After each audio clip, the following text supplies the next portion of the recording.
Olá, pessoal, bom dia. Estamos aqui na nossa terceira aula, nossa última aula da disciplina Teorias da Administração 2. É um prazer estar com vocês aqui hoje, né? Hoje nós iremos abordar as duas últimas teorias desta disciplina. Também iremos fazer uma revisãozinha, porque nós temos avaliação, né, a partir das 10 horas até o meio-dia. Aí, só relembrando, pessoal, a avaliação de vocês foi referente às duas primeiras aulas. Então, só vai cair o que nós vimos em teoria neoclássica, em teoria do desenvolvimento organizacional e a teoria da contingência.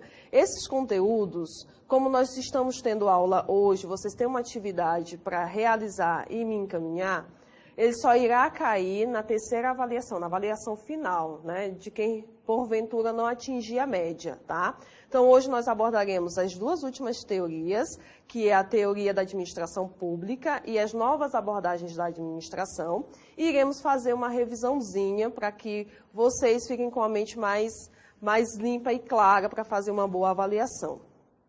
Então, não se preocupem com essa aula. Como essa aula vocês estão tendo hoje, eu achei que seria melhor colocá-la apenas na avaliação final. Então, o que nós iremos ver hoje só vai cair na avaliação final. A nossa avaliação de hoje só tem por temáticas aquilo que nós estudamos em teoria neoclássica, teoria do desenvolvimento organizacional e teoria da contingência, tá certo? Então, não é surpresa aí, todo mundo já me conhece, Dália Raiz, estou aqui na nossa última aula, eu espero que vocês tenham gostado, espero ter contribuído. E qualquer dúvida, podem encaminhar que eu estarei retirando, tá certo, pessoal? A nossa aula de hoje, ela vai se reduzir a duas disciplinas, na verdade duas áreas, né, que nós vamos abordar, a administração pública e as novas abordagens da administração. Porque nós vimos várias teorias, né? Vocês já viram teoria 1, que partiu lá da teoria científica da administração, aí viram diversas teorias que embasaram a ciência da administração como um todo. Aí estamos em teorias 2, vendo outras teorias. Para onde vai a administração como um todo? O que hoje se fala em administração, em novos conceitos teóricos? E a administração pública? De onde ela veio, para onde ela vai? Então, hoje nós teremos aula dessas duas teorias, que não vai cair na prova de vocês, mas se vocês, porventura, se saírem mal, e que eu espero que não aconteça na avaliação, vai cair na avaliação final de vocês, tá certo? Eu vou iniciar com a teoria da administração pública. Então, o que é a teoria da administração pública? É a teoria que rege o conjunto de agências, de dispositivos, de fomentos, de servidores públicos, de empresas e instituições que se mantêm dos recursos públicos, tá? E tudo aquilo que é necessário para fazer a gestão da coisa pública. Então, tudo aquilo dentro do território nacional que utiliza recursos oriundos do Estado, tá? E tudo aquilo que eu necessito para gerir a coisa pública, ela é regida pela administração pública. Então, ele é um conjunto de agências, de servidores, de órgãos e de legislação que diz que nós, como cidadão, dentro do território nacional, devemos viver, gerir as organizações, sejam elas estatais ou não. Então, isso é administração pública, a nossa primeira teoria da aula de hoje. Só voltar aqui, pessoal, que eu acho que eu vou passar aqui. O Estado. A administração pública, ela é um âmbito do direito e da administração, porque a administração pública ela é regida pelo direito administrativo, de certa forma, embasado no direito constitucional, e ela está ligada ao poder do Estado. O que é o Estado? O Estado é o ente personalizado que pode atuar tanto no direito privado, porque todas as instituições existentes em âmbito nacional são regidas pelo Estado, mas a personalidade dele, em termos de direito público e privado, é sempre do direito público. Ou seja, o Estado é o ente federativo, que tem uma série de características, tá? Que, baseada nessas características, institui-se uma nação e que institui leis que vai sempre pensar no coletivo e no social. É claro que ele trabalha o direito privado, mas é sempre institucionalizado pelo direito público. Então, no próximo slide, nós iremos entender mais sobre o que vem a ser o Estado. Porque o Estado é um conjunto de fatores, tá? Então, tá aqui, os elementos do Estado. Para ser considerado Estado, eu preciso ter elementos. Que elementos são esses? É o povo, que é a nação, tá? Que reside naquele território. O território, que é a delimitação, então onde o Estado ele pode atuar. Então nós temos o nosso país territorial, então nós temos as fronteiras, que são os limites. Então o Estado ele é formado pelo povo, que é a nação, que é a população. O território dele, que é até onde o Estado pode exercer o seu poder. Aí nós temos território terrestre, nós temos também território aquático, marítimo, que é o limite de poder de cada nação. E nós temos águas internacionais, que não é no nosso âmbito, mas para vocês entenderem, o Estado precisa ter povo, território e governo soberano, que aí é a gestão efetiva do Estado. Seja o poder executivo, na verdade é o poder executivo que vai executar, de certa forma, as ações, mas é formado basicamente do executivo, do legislativo e do judiciário. Isso no âmbito do nosso país, tá, pessoal? Existem países aí que não é necessariamente presidencialista. Então, eu tenho elementos que formam o Estado. Os elementos são esses. Por que que o Estado precisa ter esses elementos? Porque existem vários povos que têm culturas, que têm línguas, mas não têm território. Então, ele não tem um governo soberano. Existem determinadas culturas que elas não são consideradas, de certa forma, elas não têm um país. Elas estão atreladas a uma outra nação, mas elas têm cultura própria. Ela é um povo de características únicas, mas ela não tem território, não tem governo soberano. Consequentemente, não é um Estado. Então, para ser Estado, eu tenho que ter, no mínimo, esses 3 elementos. E aqui eu tenho a composição da gestão pública. Nós temos o poder executivo, o legislativo e o judiciário. O executivo é o que vai executar as ações estatais, né? Ou seja, as ações do Estado, tanto no âmbito do direito privado como no âmbito do direito público. Então, nós temos aí o nosso presidente, as ramificações, né, que vai auxiliar na gestão dele, então é que vai executar ações de desenvolvimento dentro do território nacional. O legislativo vai legislar, vai fazer o quê? Vai fazer as leis que regem o funcionamento da nossa nação, né? Por quê? Principalmente no direito público, o direito privado ele é sempre diminuído em relação ao bem coletivo, tá? Então, aí vai legislar até onde eu posso ir, até onde é o meu direito, até onde o meu direito não infringe o direito coletivo e o direito do outro, outras legislações que vão regir, de certa forma, as normas da nossa sociedade, que vai fazer com que a nossa sociedade ande dentro da legalidade. E o judiciário vai fazer o trânsito em julgado daquilo que vai ser, de certa forma, julgado pelo legislativo. Então, o que é o trânsito em julgado? É todo aquele processo judiciário onde você vai ter uma sentença ou positiva ou negativa em relação àquilo que está sendo julgado, tá? Então, nós temos os 3 poderes que, de forma unificada, né? Complementar, é melhor dizendo, de forma complementar, vai fazer a gestão pública como um todo. E aqui, pessoal, eu trouxe para vocês uma diferenciação entre a administração pública direta e indireta. A administração pública direta é aquela onde o Estado está efetivamente atuando dentro da sociedade. Então, nós temos na União o presidente, nós temos os prefeitos, nós temos os governadores, que são ações de pessoas que estão nos representando, mas diretamente dentro da sociedade. E nós temos a administração pública indireta, que é quando o Estado atua dentro da sociedade, mas não diretamente, e sim através de instituições, que podem ser autarquias, fundações públicas, empresas públicas, sociedades de economia mistas. Nós temos aí o nosso Banco do Brasil. O Banco do Brasil era uma autoridade monetária até a década de 1980, que a autoridade monetária, pessoal, faz parte dos 3 principais órgãos do Conselho Monetário Nacional. E hoje ele é uma sociedade de economia mista, ou seja, ele tem parte do capital público da União, e a União é o maior acionista do banco, e parte do capital é privado.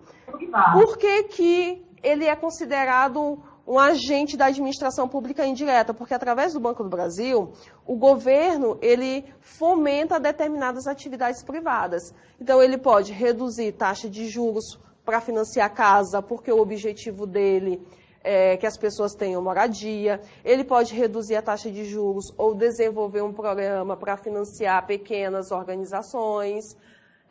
Lá no Maranhão, instituiu-se o programa Juros Zeros, ou seja, você pegava um valor de até R$20 mil, se você conseguisse pagar as parcelas, o Estado assumia os juros e você pagava somente os 20 mil, se você pagasse em dia. Então, quando você passa isso para um banco, esse banco está, de certa forma, indiretamente atuando numa ação do Estado, de desenvolvimento. Por isso que a administração pública ela pode ser direta e indireta. Geralmente, as indiretas utilizam essas instituições, como as autarquias, as fundações públicas, os bancos, sejam eles totalmente públicos ou sejam eles sociedades de economia mistas. Então, nós temos não somente a administração direta, mas a indireta também dentro da nossa sociedade. Qualquer dúvida, pessoal, vocês podem colocar para a professora que eu retorno e explico novamente. Não se preocupem. Tá? Quais são os princípios da administração pública? A administração pública ela é regida pela legislação. Está lá no artigo 37 da Constituição Federal. São 5 os principais princípios, tá? Da administração pública, que é a legalidade, a impessoalidade, a moralidade, a publicidade e a eficiência. O que isso significa? O primeiro, que eu só posso agir dentro da lei. A administração pública, o gestor público só pode fazer aquilo que a lei determina. Impessoalidade, eu não faço nada porque eu sou boa. Eu sou prefeita da cidade de Teresina, eu sou prefeita de Teresina, por exemplo, é só um exemplo, pessoal. Eu construí uma praça, eu fiz a iluminação, eu melhorei a infraestrutura da rua. Eu não estou fazendo isso porque eu sou boa. Eu fui eleita para isso. Entendeu? As pessoas me confiaram uma gestão. Então, o caráter meu é impessoal. Eu não estou fazendo em meu nome, eu estou fazendo em nome da sociedade. Então, não existe mais a pessoa, Dália Raíssa, prefeita, que está fazendo algo. Existe a pessoa que é responsável por fazer aquilo porque o povo a escolheu. Então, o primeiro caráter, depois da legislação, da legalidade, que eu acho assim, que é extremamente significativa, é da impessoalidade, porque nós ainda temos essa visão de que, fulano é bom, mas o prefeito é tão bom, fez isso. Não, ele não é bom, ele fez a obrigação dele, tá? Que é o caráter da impessoalidade. A moralidade determina que tudo aquilo que você fizer dentro das ações do Estado, dentro do território nacional, dentro daquilo que você está gerindo, ele deve ser moral, deve ser ético, você deve agir de forma ética, de forma moral, de forma legal, tá? Publicidade. Hoje nós falamos muito de portal da transparência. Por quê? Porque o princípio da Constituição diz que todos os atos da administração pública eles devem ser públicos, ou seja, a sociedade ela precisa ter conhecimento. Até porque o gestor público ele está utilizando recursos da sociedade em benefícios da sociedade. Então a sociedade precisa conhecer. E a eficiência. Olha, lembrando que nós já vimos esse termo aqui nas nossas aulas. Na verdade, lá na teoria neoclássica surgiu os 2 primeiros conceitos, de eficácia e eficiência. O que é eficiência? Eu tenho um objetivo. O meu objetivo é gerir da melhor maneira possível os recursos públicos. Mas, para isso, eu vou utilizar todas as atividades de forma legal. Por exemplo, eu não posso pensar, eu quero construir uma escola. Eu sei que a escola vai ser boa para o bairro, mas durante o processo de construção da escola, eu contratei pessoas que me deram notas frias, eu fiz caixa 2, eu paguei alguém para poder, de certa forma, agilizar, sabe? Eu fiz uma série de atos ilícitos dentro do processo até a construção da escola. Por mais que a construção da escola seja uma coisa boa, eu não posso ter atos ilícitos nesse processo, que é o fato de eu ser eficiente. Porque a eficiência está muito mais ligada ao processo até a execução do resultado do que com o resultado em si. Então, como a administração pública ela precisa ser legal tanto na finalidade, como ela precisa ser legal no processo. Tá certo, pessoal? Então, esses são os principais princípios da administração pública. Só que nós temos princípios que se originaram dele. Por exemplo, são esses aqui. Nós temos princípio do interesse público, tá? Princípio da finalidade, princípio da igualdade, da lealdade e boa-fé, princípio da motivação e princípio da razoabilidade e da proporcionalidade. O primeiro, tudo que eu fizer é baseado no interesse público, no interesse coletivo. Eu estou pensando na coletividade. Então, tudo que eu fizer dentro da minha gestão é pensando na população, no interesse público. Esse é o princípio máximo. Tá? Depois dele, o da legalidade. Princípio da finalidade. Tudo aquilo que eu fizer tem que ter um fim. Na verdade, tem que ter um objetivo. Eu não posso fazer ações por fazer. Então, eu estou dentro da minha gestão, qual é o meu interesse? Melhorar a vida da sociedade. Então, eu tenho uma finalidade, eu tenho um objetivo. Então, eu tenho que regir as minhas ações em cima da minha finalidade primordial, que é o interesse público. O da igualdade, que é tratar todas as pessoas de formas iguais. E aí eu faço uma ressalva. Porque, na verdade, o princípio ele diz assim, tratar os iguais como iguais dentro das suas igualdades e os desiguais como os desiguais dentro das suas desigualdades. Mas o que significa isso, professora? Existem situações que eu preciso ser tratada igual ao meu colega, porque nós somos seres humanos, brasileiros e temos o mesmo direito, não é verdade? Por exemplo, eu tenho o direito a ter um emprego e ele também tem direito a ter um emprego. Eu não posso ser excluída de uma determinada entrevista por causa da minha cor, por causa de algum problema, vamos dizer, uma mancha na pele, enfim, preconceito. Só que existem situações onde há uma necessidade de diferenciação. Eu vou fazer uma prova, eu não tenho nenhum tipo de distúrbio, né? Eu não tenho nenhum problema, eu não tenho problema físico, eu não preciso de atendimento especial. Mas eu tenho um amigo que ele tem deficiência auditiva, ele vai fazer uma prova. Então, nesse sentido, nós somos desiguais, e aí ele vai precisar, nesse caso específico, de um tratamento diferenciado. Então, o princípio da igualdade, ele diz isso, nós somos todos iguais perante as leis, mas dentro das nossas igualdades. E na medida das nossas desigualdades, a própria lei, ela tem que proporcionar isso. Então, eu não tenho nenhum tipo de deficiência, eu vou ser tratada em uma prova como todos os demais. Mas a pessoa que tiver algum tipo de deficiência, ele tem um outro tratamento. Um tratamento completamente diferenciado. Porque naquele caso específico, nós somos desiguais. Ele precisa de alguma coisa que eu necessariamente não preciso. Lealdade e boa-fé está ligado muito ao princípio da moralidade. Eu vou fazer tudo aquilo que é moral, que tem boa-fé, tudo aquilo que de certa forma não, tudo aquilo que é ético, de certa forma não vamos abrir margens para certa forma, é tudo aquilo que é ético. Princípio da motivação, que é o motivo, fim, também está muito ligado ao interesse público. Assim como eu tenho que ter uma finalidade, eu tenho que ter um motivo para poder fazer as coisas andarem dentro da minha gestão. E o princípio da razoabilidade e proporcionalidade. Eu tenho que utilizar sempre a minha razão.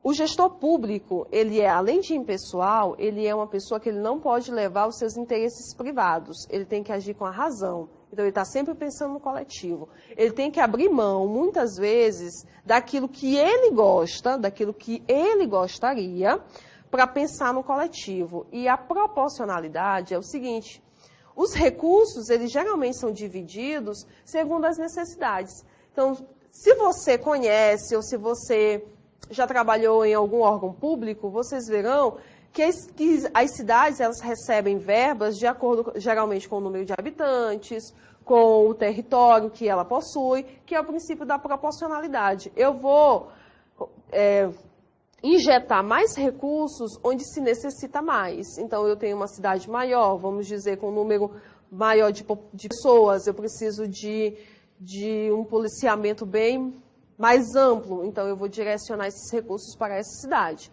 E outra cidade, ela é mais calma, eu não tenho uma população tão abrangente, eu vou direcionar menos recursos. Então, as minhas atividades, elas são de acordo com as necessidades, né, das cidades, dos estados, da nação como um todo. Por isso que eu tenho, além do princípio da razoabilidade, o da proporcionalidade de atuação dos agentes públicos, dos governantes públicos, enfim, de todo mundo. Pessoal, isso aqui não vale somente para quem está, nós vimos ali no poder executivo, tá?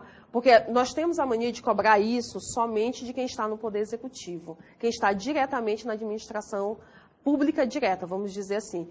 E esses princípios aqui, ele rege a administração pública como um todo. Você trabalha numa instituição que é pública, você tem que seguir esses princípios. Você trabalha numa instituição que, de certa forma, é uma autarquia, é uma empresa pública, é um ente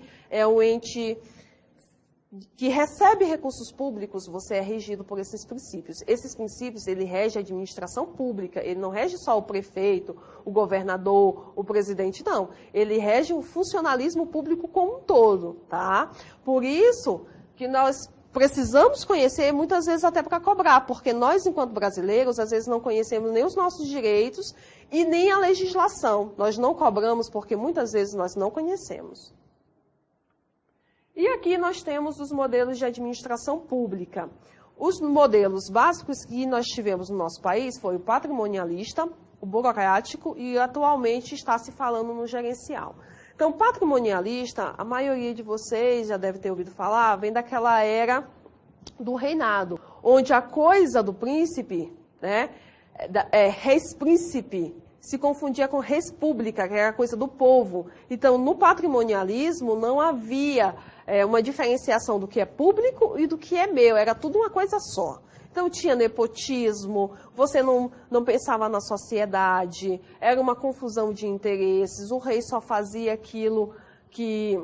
O rei, os imperadores, só faziam aquilo que eles desejavam, então era um período onde não havia necessariamente uma diferenciação entre o patrimônio pessoal da pessoa que está lá na gestão pública e os interesses da sociedade, o que era da sociedade.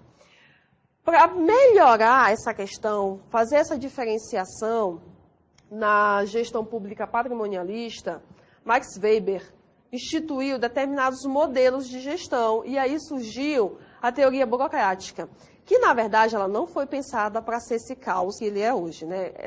Essa quantidade de papéis, essa demora, essa coisa tediosa que você espera e não se resolve. Na verdade, ela foi feita, ela foi formatada para melhorar os processos. E aí fazer com que esses processos todos fossem, de certa forma, centralizados e geridos e normatizados. Porque Weber acreditava que as normas, de certa forma, iriam podar o poder do gestor. Só que o que nós temos hoje é uma disfunção da teoria burocrática. Então, a teoria burocrática ficou muito delongada. Na verdade, você vai, às vezes, em um determinado atendimento público, independente do que seja, é demorado. Só tem uma pessoa que atende, só tem uma pessoa que faz isso. Se ela não tiver, ninguém mais faz. É aquela coisa que você, às vezes, vê que não tem retorno. Eu não estou falando que toda instituição é assim, tá, pessoal? Mas, no geral, o pessoal critica a burocracia nesse sentido. E essa crítica vem muito mais da administração pública do que da privada. Porque nós temos ações burocráticas dentro das organizações.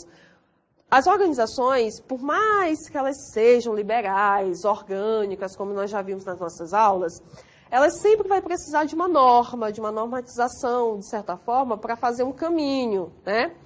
E a teoria burocrática, ela pensava nisso, nessas normas. Mas o que nós temos hoje é uma disfunção dessa teoria que se tornou um emaranhado de papéis e demora e daquela coisa de que o funcionário público não quer fazer, faz de mau jeito ou faz de forma, como é que eu posso dizer, pessoal, não quer fazer. Não faz como se deveria, tá? Até porque... hoje a administração gerencial, e nós vamos ver mais à frente, ela não quer somente podar o funcionário público, mas ela também quer premiar aqueles que são bons, porque eu não acredito que toda gestão pública seja ruim, sabe? Eu não parto desse princípio, como a maioria pensa, só quer fazer concurso público porque é estável e ninguém vai tirá-lo. É claro que existem pessoas que pensam assim, mas tem pessoas que têm aptidão para a coisa pública, né? Para o órgão, para o público que gosta, então não vamos colocar tudo no mesmo saco. Não é porque determinada instituição pública é ruim e você foi mal atendido que isso vale para todas as organizações. Então o que nós temos hoje, na verdade, são disfunções. Por isso que está vindo a administração pública gerencial, que seria utilizar mecanismo da administração privada, que é isso que nós estamos aprendendo aqui em sala de aula, que é o que vocês vão aprender durante a formação de vocês em administração. Utilizar mecanismo da iniciativa privada para melhorar a gestão pública. Então, a administração pública pós-burocrática, que é a nova administração pública, que é essa que eu estou falando, que é a administração gerencial, ela surge, portanto, da crise do Estado, principalmente da teoria burocrática, melhoria da ciência política, da administração pública como todo e da administração pública pós-burocrática. Então, assim, as pessoas estão achando que a burocracia não está mais sendo satisfatória, né? Não é mais o melhor meio. O que acontece? Estão procurando novas alternativas. Aí nós estamos agora formulando o gerencialismo dentro da administração pública, que é utilizar mecanismos de gestão para gestão privada para melhorar a coisa pública no geral. Então, quais são as principais vantagens, né? Ela tem uma estratégia voltada para os objetivos, que seria agora o interesse público, tá? Garantia de autonomia do administrador, uma coisa que eu acho extremamente significativa, e não é puxando sardinha para o nosso lado, é que a administração pública gerencial, ela busca profissionais qualificados. Então, não é, de novo, puxando sardinha para o nosso lado, mas eu acho inadmissível. Isso aí é uma questão pessoal, não gosto muito de discutir política, mas eu acho inadmissível você eleger uma pessoa que tem um conhecimento menor do que o seu para dizer como é que você tem que viver dentro da sociedade. Para mim, o gestor público, ele deveria, no mínimo, conhecer os dois ramos do direito, que é o constitucional e o administrativo, e ter, no mínimo, uma formação na área de gestão. Independente se é administração ou não, precisaria ter conhecimento. Tá? Isso aqui, pessoal, é uma opinião minha, pessoal, tá? Não, mas realmente é necessário conhecimento, legislar, gerir, e vocês estão vendo pela quantidade de disciplinas que vocês estão estudando, e quando vocês estiverem no campo, que não é fácil. Imagina, gerir uma organização não é fácil, e gerir uma cidade, e gerir um estado, e gerir um país. Não é fácil. Então, eu preciso ter conhecimento. Então, ele busca a garantia do administrador, mas administrador efetivo, pessoa de conhecimento que está lá buscando a melhoria. ênfase no controle dos resultados, eu tenho basicamente aqueles princípios da administração. ênfase no controle dos resultados, adoção de competição administrada, o que nós temos? O que foi visto? Que muitos funcionários públicos acham que por questão de estabilidade eles não podem sair. Então, eles fazem a coisa de qualquer jeito. Então, eles acreditam que, além de controlar as atividades, algumas competições seriam proveitosas, porque tiraria o funcionário público, isso eu estou falando em todos os âmbitos, do marasmo, tá? Porque era como se fosse incentivar ele a melhorar e melhorar cada vez mais as suas atividades. Descentralização, reduzir a parte mais burocrática mesmo, organogramas mais horizontais e flexível. Então, se vocês olharem para esses slides aqui, vocês estão basicamente vendo princípios que eu já coloquei nas duas primeiras aulas, que são princípios gerais de administração privada. Independente da organização, ela tem basicamente esses princípios aqui. E continuando, além das funções, quais são os princípios dessa nova gestão? Focalização da ação do Estado no cidadão, ou seja, o cidadão é o centro. Reorientação dos mecanismos de controle do Estado, eu vou controlar do resultado, pessoal, controle por resultado, eu vou controlar os resultados que eu estou tendo, mensurar, flexibilidade administrativa, controle social e valorização do servidor. Vou focar nesses dois pontinhos aqui. Controle social, não é controle do Estado sobre a sociedade. Pessoal, hoje, isso também, de novo, hoje minha aula vai ser, principalmente se nós continuássemos aqui, se eu tivesse muito tempo, ia ser cheio de opiniões sobre a administração pública. Mas a sociedade também precisa ter conhecimento. Para cobrar do gestor público, ela precisa de conhecimento. Então, esse controle social, ele é feito pela sociedade, formada por pessoas que têm conhecimento e que passam a cobrar as ações dos estados. São OCIPs, são organizações da sociedade civil de interesse público. Eu não sei, eu não vou saber lhe dizer se no Nordeste tem observatório social. Eu sei que tem no norte, eu sei que tem no sul. Na verdade, eu acredito que o primeiro observatório social foi montado em Porto Alegre. Então, o que são isso? São pessoas que se unem e vão efetivamente fiscalizar o gestor público, as ações dele. Se ele está efetivamente cumprindo aquilo que ele prometeu, não só cumprindo, mas de forma legal, se ele está utilizando os recursos públicos para melhorar a sociedade como um todo, tá certo? Então, o que acontece? Eu vou ter a sociedade efetivamente participando da gestão. Então, não é mais eu escolher a pessoa e cruzar os braços e esperar que ela seja o santo e que ela vai fazer tudo que ela prometeu. Tá? Então, por isso, nós não podemos discutir política, porque eu sou uma pessoa muito crítica, pessoal. E valorização do servidor.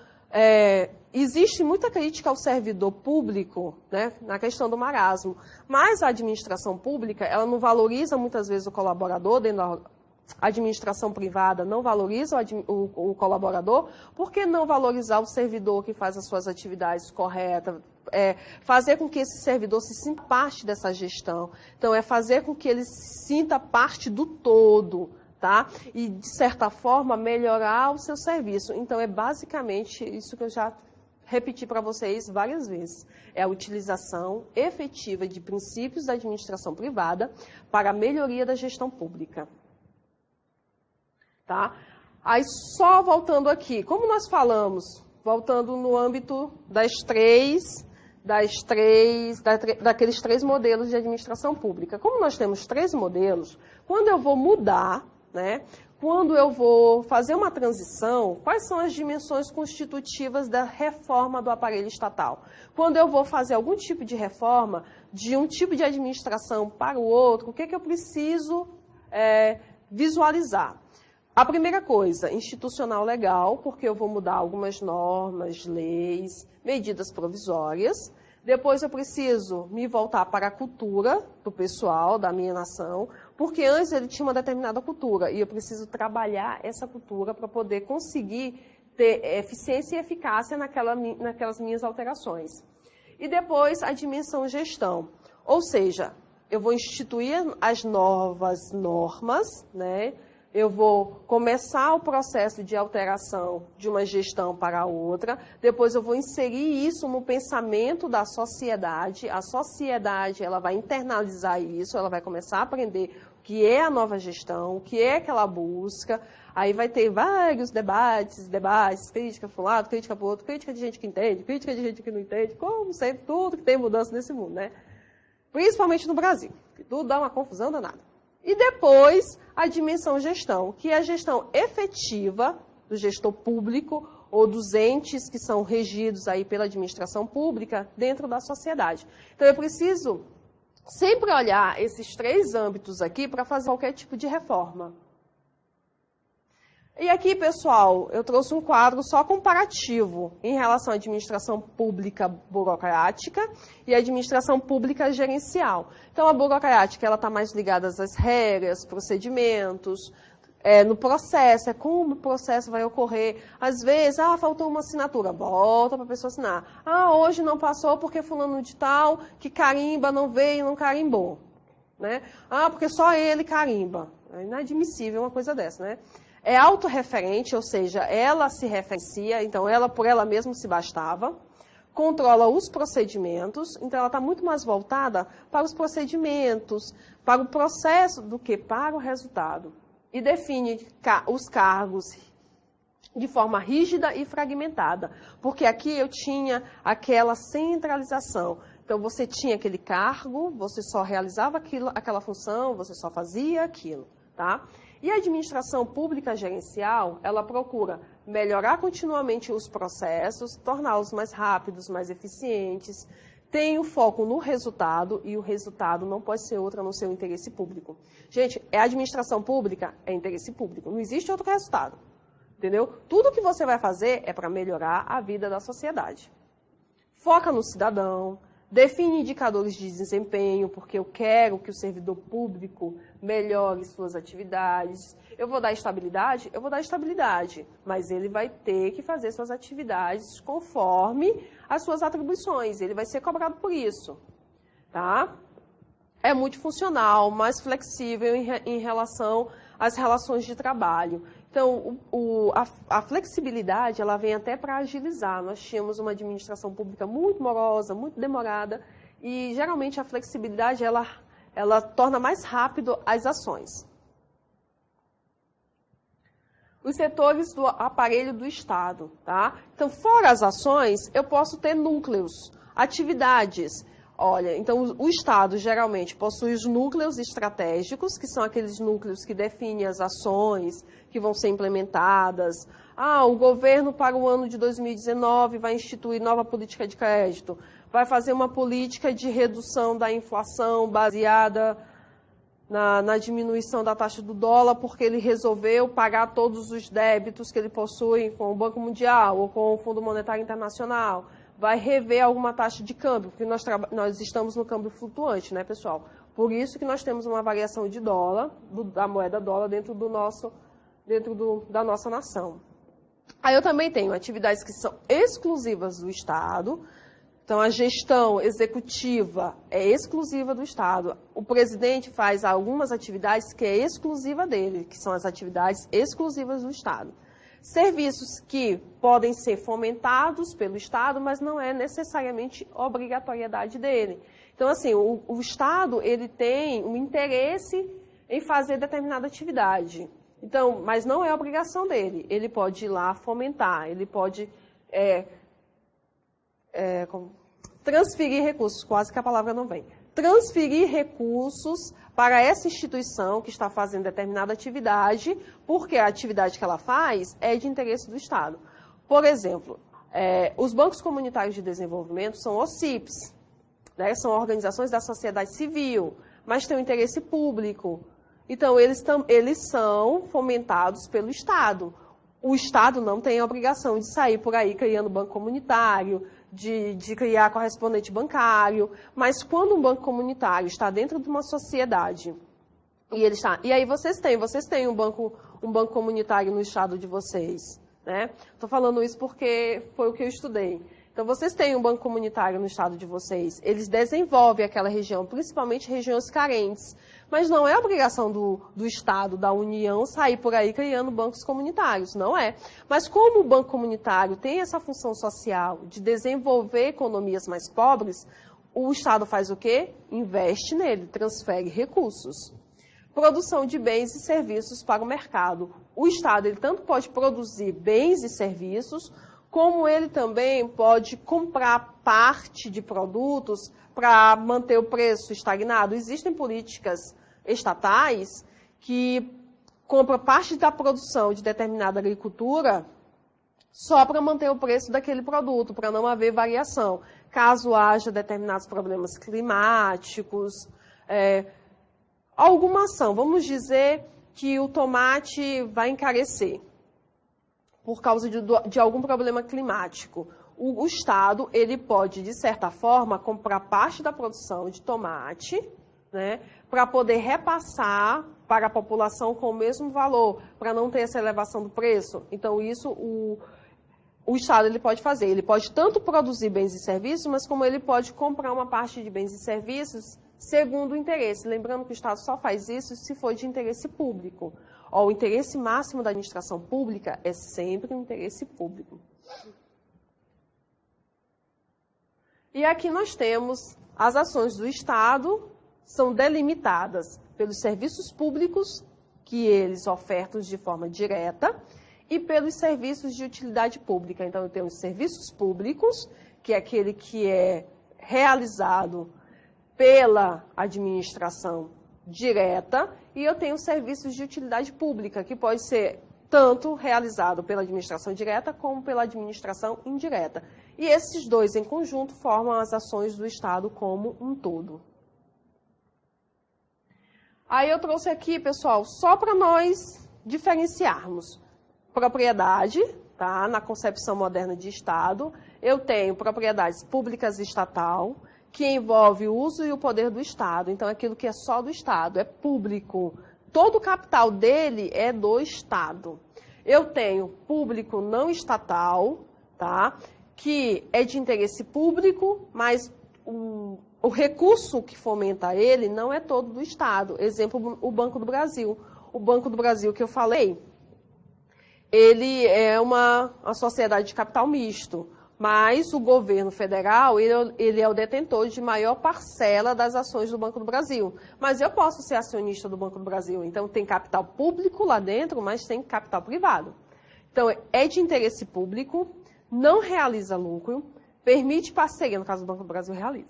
Permite parceria ou cogestão do Estado e a sociedade civil, abre-se ao controle social e muitas vezes é gerido tanto pelo direito público, mas também como pelo direito privado. E aí a privada, né? Que é aquilo que é meu, é um patrimônio meu, uma propriedade minha, é um bem meu, é uma instituição minha e que pertence a mim ou a um grupo de pessoas e realiza lucro, tá? Mas eu também posso ter OCIPs, que são organizações da sociedade civil de interesse público, que podem ser ou não geridas por uma pessoa, ou podem ser geridas pela comunidade como um todo. Ela não seria nem pública, não estatal, porque, na verdade, as OCIPs, elas são obrigadas a ser sustentáveis. Então, o governo fomenta, mas o governo não está participando ali direto. Não é aquela questão do governo ter a obrigatoriedade de injetar recursos direto, não. O governo fomentou, injetou recurso, mas depois disso as ações dele devem sustentar essa entidade como um todo. Opa, agora eu passei demais. Então, pessoal, vimos a administração pública, né, os princípios, de onde ela vem, os 3 tipos, né?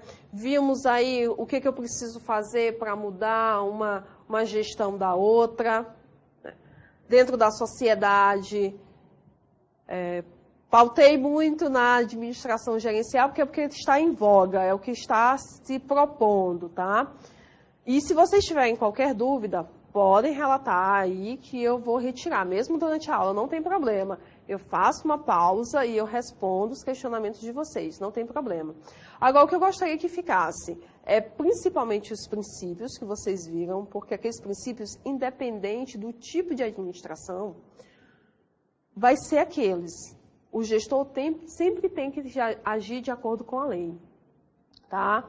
Então, o gestor tem sempre que fazer aquilo que a lei determina, do que a lei permite. Interesse público acima do privado é sempre o social, o foco da administração pública. Então, passem a internalizar isso e passem a cobrar participação efetiva da sociedade, conhecimento da sociedade sobre os seus direitos, entendeu? Então, a administração pública, ela está aí, ela gere aquilo que, de certa forma, é nosso. Tá? Todas as entidades, elas só trabalham, o Banco do Brasil, eu não sou acionista, mas eu sou quase dona também, porque eu posso não colocar um centavo lá, mas se ele é mantido pelo governo, o governo está utilizando recursos que são públicos, então está utilizando recursos que são meus, entendeu? Então, tudo aquilo que a administração pública, ela idealizar, é para gerir a coisa pública, mas para devolver para a sociedade, é sempre em benefício da sociedade. E aí, nós iremos adentrar, né, o nosso último tema. Nossa aula está finalizando, que eu digo assim, finalizando as 3 aulas, pessoal, a nossa disciplina. Depois eu vou fazer a revisão, não se preocupem. Vou focar principalmente nas 3 teorias, né, porque foram uma na primeira aula, 2 na segunda aula. E eu espero que vocês tenham aproveitado a disciplina, porque ela está aí no finalzinho, eu já estou ficando até com saudade de ficar falando com vocês aqui nos sábados. Nós iremos abordar as novas abordagens da administração, que é para onde a administração vai. O que se fala hoje em administração? Tá? Lembrando que esse material eu coloquei para vocês lá naquele livro-texto, mas eu coloquei vários textos e vídeos que é para auxiliar vocês na leitura. Então, basicamente, nós temos 3 períodos dentro das teorias da administração. O período cartesiano e newtoniano da administração, que vai até a década de 1960, que engloba desde a administração científica até a teoria neoclássica. Então, esse período é aquela teoria mais tradicional, é aquela gestão mais tradicionalista, no fazer do administrador, né? Também entrou tem a teoria clássica, a teoria neoclássica, a teoria científica. Então, aquele fazer do administrador, o básico do administrador, as funções da organização, os tipos de organizações, estão aqui nesse período. Após esse período, começou-se a ver a organização mais aberta, a organização mais incorporada, eu tenho a influência do ambiente, eu tenho a influência da tecnologia. Então, depois da década de 60, desculpem pessoal, eu tenho um período sistêmico da administração, que aí começa com a teoria sistêmica da administração, dos sistemas que vê a organização como um todo. Tá? Então, essas teorias mais novas que nós estamos vendo, as teorias que nós vimos na nossa aula, tirando a aula de hoje, né? Mas as teorias que nós vimos na nossa aula, tirando a teoria neoclássica que está aqui, deixa eu só marcar aqui, opa, deixa eu voltar para cá, tá? Só mas já está aqui, eu estava procurando a caneta, mas já estava aí. Então, eu tenho a teoria neoclássica, o período cartesiano e newtoniano da administração, ela está aqui. E aí, todas as outras teorias, a teoria do desenvolvimento organizacional, a teoria da contingência, elas já estarão aqui nesse período. Então, após a década de 60, onde se pensou-se mais em equipes, em ambientes, em ações efetivas de melhorias, tanto do ambiente interno como do ambiente externo da organização, é um período mais sistêmico, é um período de abrangência das teorias da administração. E agora nós estamos no período atual da administração, né? Nós estamos na administração contemporânea, e aí o que é que a administração contemporânea está falando com relação às novas gestões? O que é que está surgindo aí para melhorar a nossa, o que eu digo nossa, né? Porque minha enquanto administradora e de vocês, futuros administradores, a gestão, o nosso trabalho, a gestão organizacional, o que nós iremos fazer a partir de agora, como é que nós iremos pensar as organizações. Aqui, pessoal, eu trouxe só algumas das teorias, tá? Que também fundamentaram a administração enquanto ciência. São teorias básicas, ou da física, ou da biologia, tá? Aqui, ó, nós temos o darwinismo organizacional, que fala que as organizações, ela evoluem igual ao processo evolutivo da biologia, tá? A teoria dos quantas, que é uma teoria da física, tá? A teoria da relatividade. Então, todas essas teorias aqui, de certa forma, contribuíram para o desenvolvimento da organização. A teoria da complexidade, que diz que o mundo é muito complexo e que existem variáveis que você não pode controlar. O princípio da incerteza, que diz que quando você não tem certeza sobre tudo que pode acontecer, você precisa mensurar bem as suas ações para não incorrer em risco, porque isso vai reduzir o risco. A teoria do caos, que está muito ligada à teoria da complexidade, que diz que em um ambiente onde não há determinado controle, nós temos um determinado caos, que o caos ele é negativo quando ele não é mais revertido, mas ele pode ser positivo porque, dependendo do tipo de caos, se for um caos controlado, eu posso ter evolução. E a quinta onda que está voltada para a área da tecnologia. Nós tivemos aí, olha, basicamente a teoria da administração, até a década de 1960, estava muito mais voltada para a Revolução Industrial. Então, o desenvolvimento das organizações baseadas na Revolução Industrial. O que as organizações necessitavam, não é verdade, para se desenvolverem naquele ambiente de Revolução Industrial, de produção em massa.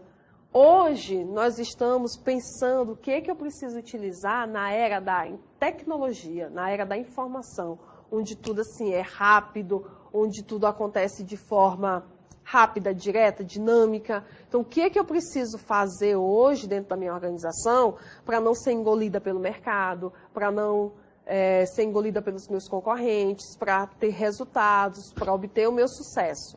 Tá certo, pessoal? Então, essas teorias, elas não são necessariamente teorias que surgiram da ciência da administração, surgiram em áreas diversas. Mas para vocês entenderem que a administração, ela não é uma formação individualizada ali numa caixinha. Nós precisamos de uma série de conhecimentos para poder colocar em prática da melhor maneira possível a nossa gestão, a gestão que nós desejamos para as organizações. E aí, olha, já vou começar sobre a era da informação, mudança e incerteza. Foi o que eu disse, o que é a quinta onda? É a questão efetiva da tecnologia. Tá? Eu tinha um processo de industrialização muito grande e efetivo, e hoje eu tenho um processo de tecnologia avançando, né, de informação. E isso causa mudança e incerteza. Hoje nós temos a influência efetiva da tecnologia dentro da nossa sociedade. Até onde isso é bom, até onde isso é ruim. Parece assim que foi uma coisa enviada, porque alguns dias eu estava assistindo o jornal e estavam falando justamente sobre esses questionamentos que a tecnologia está gerando dentro da sociedade, com relação a emprego, com relação se vai gerar mais empregos ou se vai reduzir, porque as pessoas não sabem como vão fazer nesse processo de tecnologia que muda toda hora, né? Hoje você tem uma geladeira que faz isso, uma televisão que faz isso, amanhã você já tem uma outra coisa, você tem funções eletrônicas que você antes não imaginava, que as pessoas que você conhece mais antigamente nunca imaginariam. E as organizações precisam se adaptar. Então nós temos uma influência massiva da tecnologia na sociedade contemporânea e os principais desafios dessa era de informação não é somente desenvolver as organizações, mas a preocupação também é a geração de emprego, sempre vai ser geração de emprego. Então, as pessoas hoje se questionam se esse excesso de tecnologia, essa automatização, não vai reduzir os empregos, a questão das pessoas efetivamente trabalhando nas organizações. Então, nós estamos ainda num período de incerteza, pessoal, em termos de tecnologia. Olha, a tecnologia, ela é uma faca de dois gumes. A organização, quando ela pode ter uma tecnologia mais avançada e ela tem controle sobre isso, ou seja, ela possui pessoas qualificadas, é uma maravilha. Mas nem toda organização possui conhecimento, possui recursos para implementar algum tipo de tecnologia. E aí, muitas vezes, a organização já era pequenininha, já sobrevivia assim, né? Muitas vezes aos trancos e barrancos. Aí, só porque surgiu um sistema top de linha, ela acha que ela é obrigada a colocar dentro da organização. Ela nem entende para que serve. O sistema é caro. Não tem ninguém que consiga mexer nele. Então, em vez de gerar um desempenho competitivo, organizacional, de diferenciação, vai gerar um dispêndio, ela vai gastar recursos, ela vai se estressar com esse recurso que vai ser gasto, não vai ser utilizado. Então, a tecnologia, ela precisa ser utilizada, mas de forma sábia, tá? E aí o processo de inovação. O bom da tecnologia é que ela propõe esse processo de inovação. Hoje nós temos muito mais inovação tecnológica, que eu digo assim, a melhoria daquilo que já existe, do que efetivamente invenção e descoberta. Ontem eu até estive numa mesa redonda sobre patentes, e eu estava falando justamente disso, que hoje o INPE, ele tenta, né, fomentar a questão da inovação, da invenção, de descobertas, porque praticamente não temos mais isso. Hoje quase não se descobre ou inventa mais nada.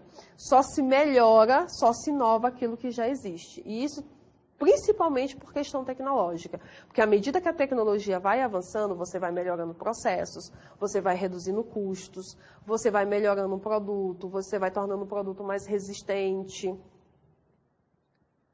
Soluções emergentes. O que eu vou trazer para vocês, pessoal, nessa aula não são mais teorias, são soluções que estão surgindo para melhorar a gestão organizacional.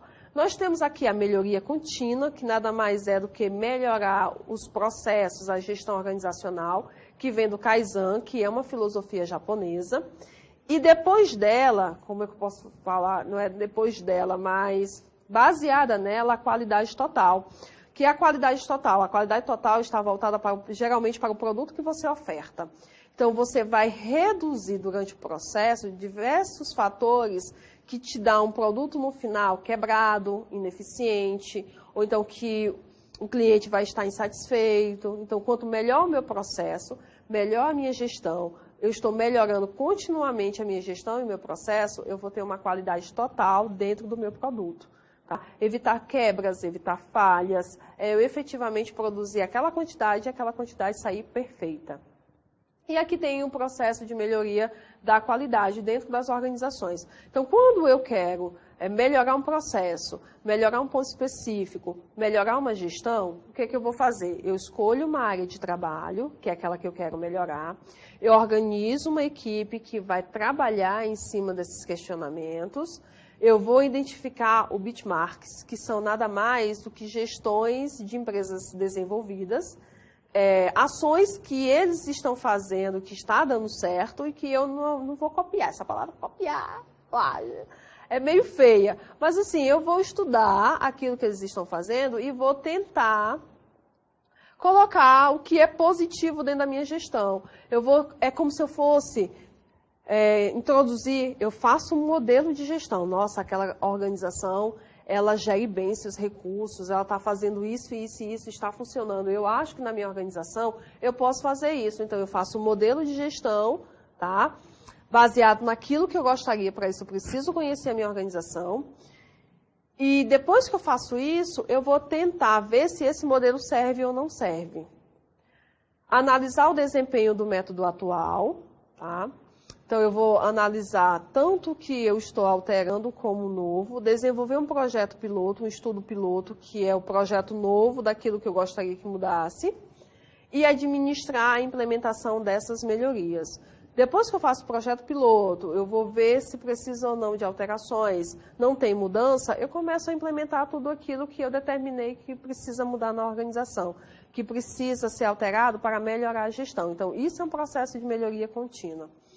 De melhoria contínua e melhoria da qualidade. A melhoria contínua, pessoal, está mais voltada para os processos de gestão e a qualidade total está mais voltada para o produto, tá? Para o produto final, para aquilo que eu oferto para o meu cliente.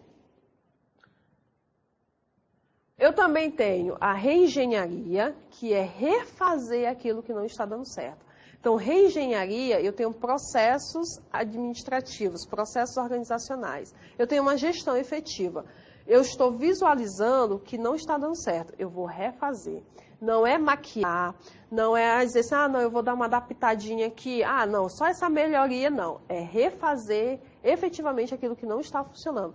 Começar do zero, tá? E dentro aqui, pessoal, não está aqui elencado porque são as gerais, mas eu já tinha citado. Nós temos outsourcing, que é terceirização, que surgiu nessas soluções emergentes, e temos downsizing, que é o enxugamento da organização, diminuindo as departamentalizações. Lembrando que departamentalizações é o quê? É algo que surgiu, é uma variância da teoria neoclássica, que vai ser assunto da nossa revisão, tá? O benchmark, que eu tinha falado, que são modelos de gestões que estão funcionando e que eu posso visualizar e tentar adaptar para a minha gestão, para a minha organização como um todo. Aí eu tenho agora, isso nós já vimos falando lá da teoria da contingência, da teoria do desenvolvimento organizacional também. Equipes de alto desempenho, então eu tenho pessoas qualificadas, capacitadas, isso também requer recursos para a organização. Então, equipes de alto desempenho, pessoas qualificadas, pessoas que entendam de mudança, de estratégia, que estejam aptas a pensar rápido, a não se limitarem a determinadas situações. São pessoas de feeling rápido, pessoal, que pensam rápido. Então, isso aqui não são teorias, lembrando, são soluções emergentes que estão surgindo aí, que melhorariam processos. Muitas dessas soluções de melhoria utilizadas em até outras áreas, não necessariamente na administração, como a engenharia de produção.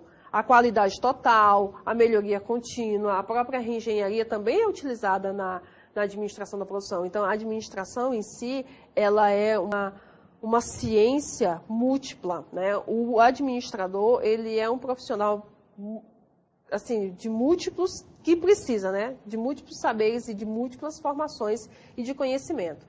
E gestão de projetos. Nós vimos também gestão de projetos, departamentalização de projetos e de processos lá na nossa teoria neoclássica. E lá foi dito que a organização, quando ela pensa um novo produto, eu vou lançar um produto no mercado, eu tenho que fazer o projeto desse produto. Eu preciso pensar o que vai ser o produto, a função dele, como eu vou fazer, quais são as etapas, qual é o material que eu vou utilizar. Então, isso aqui, pessoal, que eu estou elencando para vocês, são soluções que estão sendo utilizadas hoje dentro da gestão, dentro das organizações, que estão melhorando a gestão da administração contemporânea, né, da administração moderna. E aqui a nova lógica das organizações, né? Eu trouxe para vocês, de certa forma, como é que as organizações atualmente estão pensando. Não é mais só aquilo que nós vimos, é só foco no resultado, foco no colaborador, foco no resultado, foco... Não. Hoje eu tenho uma organização que ela está no globo terrestre, né? Seja no globo terrestre, pessoal, porque hoje com a informação nós sabemos de tudo. Eu nunca fui no Japão, mas você é capaz de saber destrinchar tudo sobre o Japão, por causa da tecnologia. Então, hoje, as organizações, elas não estão mais lá individualizadas dentro de uma caixinha, né, onde o que importa é só a gestão interna. Mas todos os fatores externos também são significativos para a organização. Então, hoje, fala-se muito em gestão do conhecimento e capital intelectual, tá? Conhecimento hoje é um recurso organizacional. Nós temos dois tipos de recursos básicos dentro da organização. O tangível, né? Tirando o capital, que eu digo assim, capital de giro, né? Moeda. O tangível, que é aquilo que eu posso pegar, que são os meus produtos, que são o meu maquinário, o meu ponto, tá? Isso ali tudo são produtos tangíveis. E tem recursos, capital intangível, que é aquilo que você não necessariamente pega, mas que faz um diferencial extremo dentro da organização. Marcas, por exemplo, nós temos a Coca-Cola, né? Nós temos...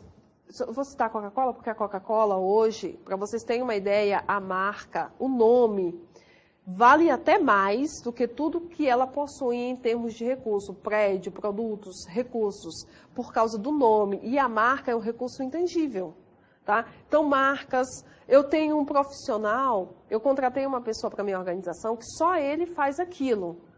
Ou seja, o meu capital é o funcionário, o intelecto do funcionário. Eu não consigo pegar o intelecto do funcionário e colocar ele lá dentro de um cofre. Não é verdade? Está com o funcionário, é o intelecto dele. É um recurso para a minha organização, é um diferencial competitivo. Então, eu tenho hoje outros fatores que estão se falando que não é mais aquilo que nós falamos, somente o fazer da organização, os controles, os processos, entendeu? Por quê? Porque as organizações, elas são afetadas pelo ambiente externo, pessoal, de uma tal maneira que se ela não se atentar, ela não consegue sobreviver.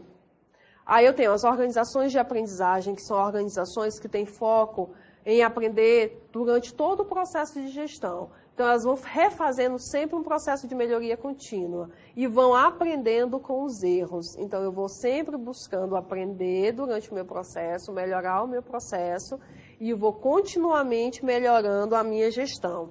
As 5 disciplinas, pessoal, nada mais é do que 5 ações que as organizações elas devem desenvolver para obter resultado, que são ações de planejamento. Isso não mudou. Uma coisa que não mudou dentro das organizações, mesmo elas sendo contemporâneas, são planejar, organizar, direcionar, agir, executar. Essas funções, toda e qualquer organização até hoje ainda faz. Então, eu preciso planejar as minhas ações, eu preciso controlar e mensurar os resultados, eu preciso dirigir um pessoal para fazer isso, eu preciso executar, tá?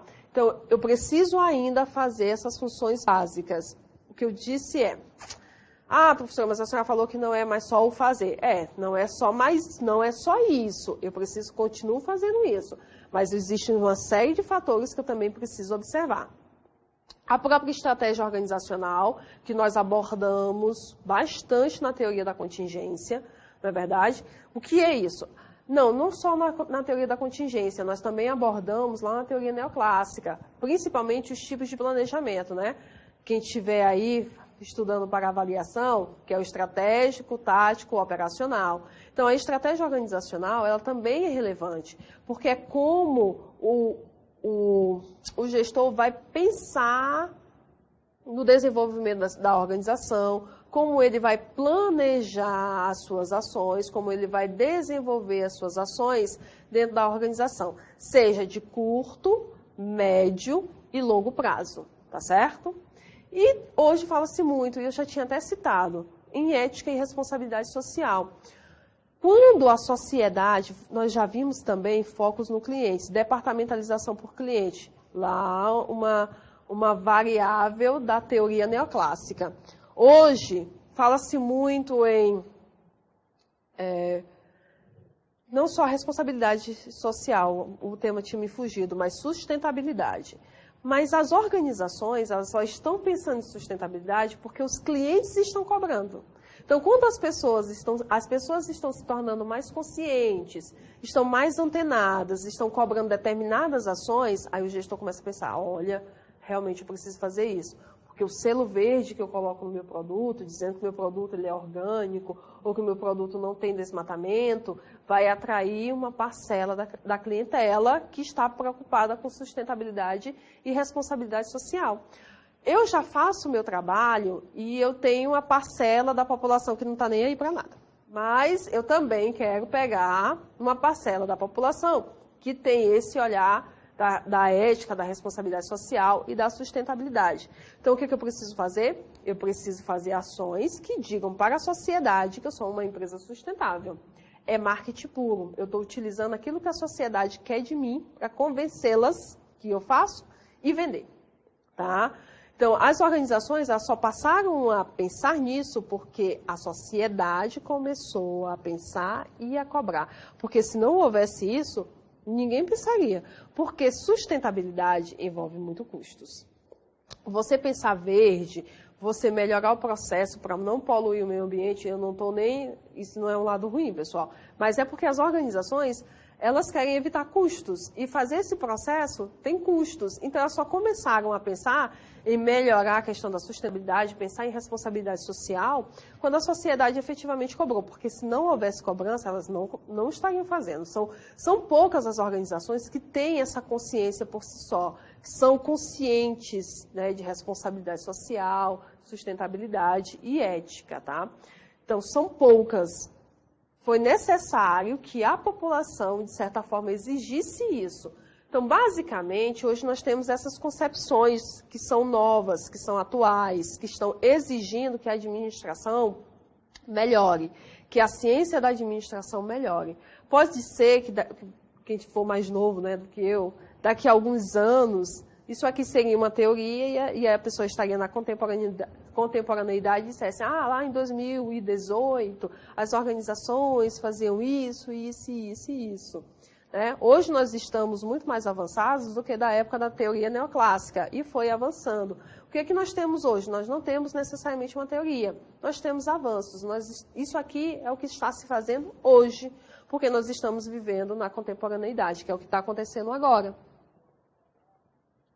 E aqui, pessoal, eu já estou encerrando a aula, porque aí eu vou fazer uma revisão com vocês, e eu quero que vocês enviem as dúvidas de vocês e as perguntas, principalmente se vocês tiverem perguntas sobre a avaliação, tá? Nós falamos sempre da apreciação crítica como se fosse uma crítica, né? Não necessariamente. O pessoal colocou uma janela, mas eu acabei não lendo. Pessoal, se tiver algum questionamento, pode passar para mim novamente? Não. Então, vamos lá. Apreciação crítica das novas abordagens. Não é necessariamente uma crítica, porque é ruim, pessoal. É só o que essas novas abordagens estão tentando promover dentro da organização. Então, caráter provocativo da administração. A administração, ela não está, como é que eu posso dizer, descansada. Ela está tentando melhorar, ela está tentando evoluir. Tá? Então, ela tem esse caráter provocativo, de provocar mudanças, de provocar situações onde promove o pensamento da sociedade, das organizações, seja de melhoria de processo, seja de responsabilidade social, de sustentabilidade. Hoje nós temos novos parâmetros da administração que antigamente não eram pensados, que não eram estudados. Características das organizações hoje mais complexas, As organizações hoje, elas são mais dinâmicas, mais complexas, não necessariamente porque ela não precisa ser necessariamente grande, pessoal, para ser complexa, mas o meio que ela está inserida que a torna, de certa forma, complexa, porque ela precisa lidar com diversos concorrentes, aí ela precisa se preocupar com dólar, aí ela precisa... Isso se o produto que ela vender for afetado pela variação do dólar. Aí ela precisa pensar que o produto, dependendo do produto, já vai ser lançado na semana que vem e ela não terminou nem de vender o estoque, aí ela precisa pensar em fazer uma promoção logo para vender tudo que ela tem, para poder receber os novos produtos, até porque produtos como tecnologia, né, ninguém quer comprar o antigo, todo mundo só quer comprar o novo. Então as organizações, principalmente aquelas que trabalham com tecnologia, tem que vender tudo aquilo que está estocado para receber o novo. Competência das pessoas, então foco no pessoal, foco nas competências, realinhamento e atualização de conceitos, então não é que se deixou de utilizar aquelas teorias, mas se pegou aquilo que era positivo e está se realinhando, pegando aquilo que já era bom, tornando melhor. Profundo impacto da tecnologia da informação e tentar simplificar e desconfiar para enfrentar a complexidade. Eu não tinha acabado de falar que nós estamos em um meio que torna as organizações complexas, mas porque elas têm que lidar com várias coisas ao mesmo tempo. Ela tem que pensar rápido, ela tem que agir de forma rápida. É isso que deixa ela complexa. Porque hoje não é, eu estou vendendo isso aqui, está estocado, mas está saindo. Então eu posso ir vendendo, vai durar 1 mês, vai durar 2 meses, eu estou vendendo a mesma coisa. Não, porque hoje eu vendo roupa. Hoje determinado objeto está saindo, está vendendo feito água, como o pessoal fala. Aí, daqui a 2 dias, aparece uma atriz vestindo uma outra roupa que na mesma hora vira moda, aí todo mundo só quer aquilo, ninguém mais quer comprar o que está se utilizando hoje. Lá vai eu ter que comprar, reformular a minha loja, eu não vou comprar muito, né? Porque do mesmo jeito que vem, vai. Tem coisas que são padrão, ninguém deixa de usar. Mas tem coisas de moda que você só compra mesmo para aquele período. Mas mesmo assim, saiu, está todo mundo usando, é o que a pessoa quer usar. Então ela só chega e pergunta por aquele objeto específico.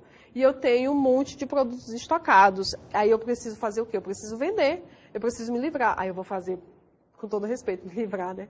Eu preciso fazer promoção, eu preciso vender para poder comprar esses produtos que a população está querendo.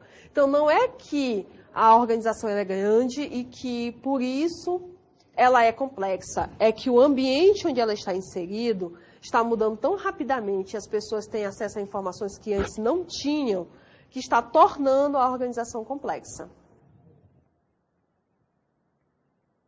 Aí, pessoal, na verdade, a minha revisão é esse slide, tá?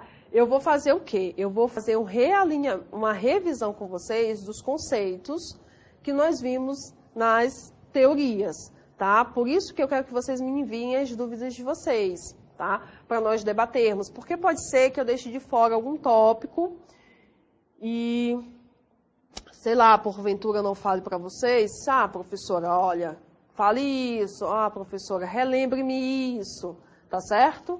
Porque, na verdade, o que eu trouxe para vocês foram os tópicos para a gente revisar aquilo que era mais importante em cada uma das teorias. Então, só relembrando, hoje nós vimos teorias da administração pública, não é verdade? E vimos novas abordagens da administração moderna, da administração contemporânea, tá? Dentro da administração pública, aprendemos quais são os princípios, o que é um Estado, quais são os elementos do Estado, administração pública direta e indireta, os tipos de gestão. Nós focamos e vimos quais são os princípios da administração gerencial, não é verdade? Dentro das novas abordagens, nós vimos que basicamente a administração se divide até hoje em 3 períodos, que vai até a década de 1960, que são as teorias mais clássicas da administração. Após a década de 60, que começa ali na teoria dos sistemas, pega na teoria do desenvolvimento organizacional, teoria da contingência. Logo após, nós temos a contemporaneidade, que é o que nós estamos vivendo hoje. Vocês viram que existiram teorias que não são necessariamente da administração, mas da biologia, da física, que de certa forma influenciaram na ciência da administração. Nós vimos também as soluções emergentes, né, que são processos de melhoria.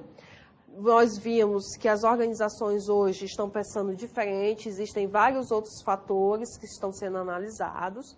E nós vimos uma apreciação crítica, que não foi só de crítica, né, mas, na verdade, de síntese do processo que a administração enquanto ciência está passando atualmente.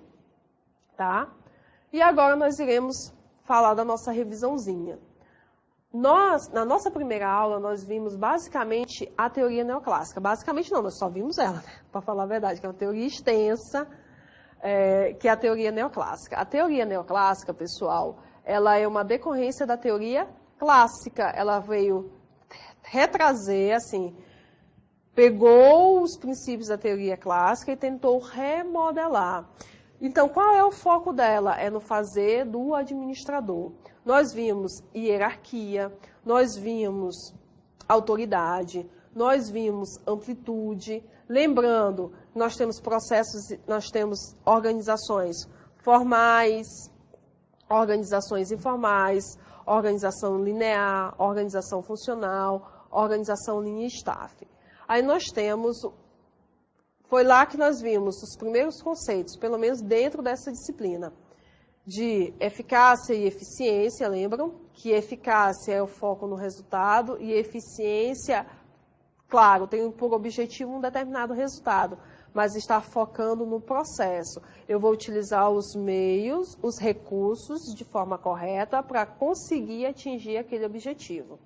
Nós vimos centralização, descentralização. Centralização.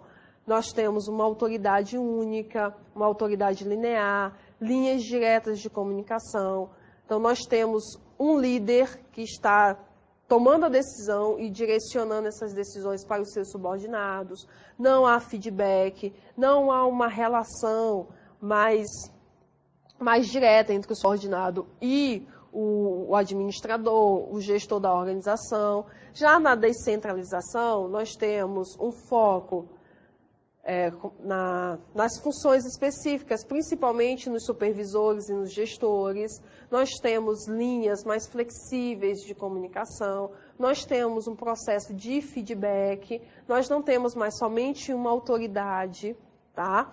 Então, na teoria neoclássica, nós vimos tudo isso. Amplitude, se vocês não lembram, amplitude é aquela que determina a quantidade de níveis que uma organização tem que ter. Então, eu tenho um diretor-geral, eu tenho supervisores e eu tenho o pessoal do meu operacional.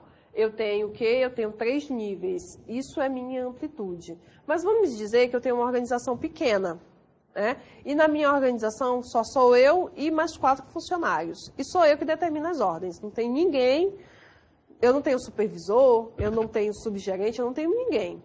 Então, só tem eu lá em cima, tá? Como a unidade de comando e os meus subordinados logo abaixo. Então, eu tenho uma amplitude de apenas 2 níveis, certo? Então, a amplitude ela está relacionada com os níveis que a organização ela possui, tá?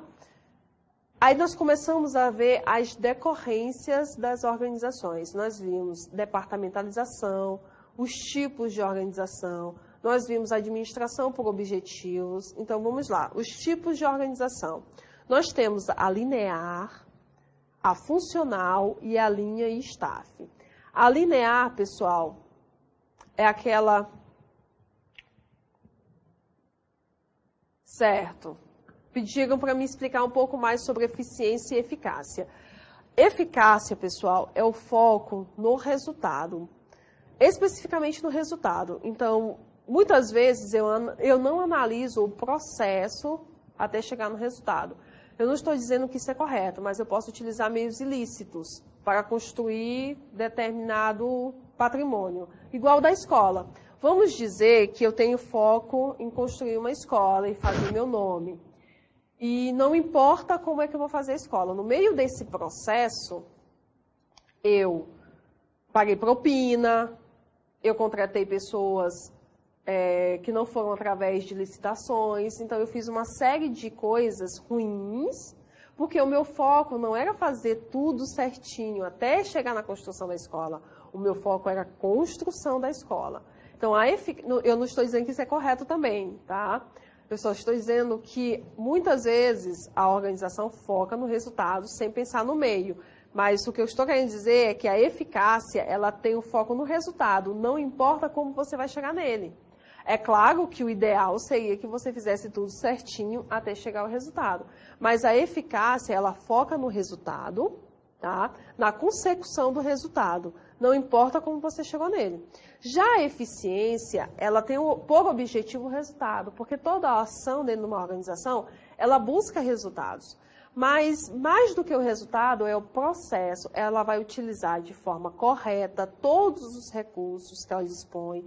Ela vai utilizar de forma correta os seus colaboradores. Então, ela vai utilizar todos os meios, os recursos que ela dispõe da melhor maneira possível para conseguir esse resultado. Vou dar outro exemplo. Você decidiu, você vai prestar vestibular. Só que tem duas coisas. Você quer passar no vestibular, só que você também quer fazer as suas atividades. Você não queria ficar preso só aos estudos. Você fez todo um planejamento que você vai sair com seus amigos, que você não vai chegar atrasado, que você não vai ficar a noite toda estudando, perder sono. Ah, você fez 1000 promessas, né? 1000 promessas que eu vou passar no vestibular e vai ser desse jeitinho aqui. Então, você tem um resultado, que é passar no vestibular, mas você tem um processo que você também estipulou, que é dormir direito, que é ter tempo com os amigos e estudar nas horas corretas. Aí, vamos dizer que você conseguiu passar no vestibular, mas você não conseguiu dormir direito, você se atrasou no serviço porque você passou várias noites sem dormir, você não conseguiu ter um tempo com seus amigos. Então, você não cumpriu esse processo até a passagem, você ser aprovado no vestibular. Você foi eficaz, mas você não foi eficiente, tá? Porque você conseguiu o resultado almejado, mas você não conseguiu fazer tudo aquilo que você queria durante o processo. Agora, vamos dizer que você fez tudo, você conseguiu estudar, você estudou às 8 horas, você dormiu direitinho, você teve um tempo para relaxar, mas, enfim, por certas circunstâncias, estava muito difícil, caiu questões que você nunca imaginou, você não conseguiu passar no vestibular. Você foi eficiente, porque você fez tudo aquilo que você tinha determinado, você utilizou os meios corretos, fez tudo certinho. Você foi eficiente, mas você não foi eficaz, porque você não atingiu o resultado.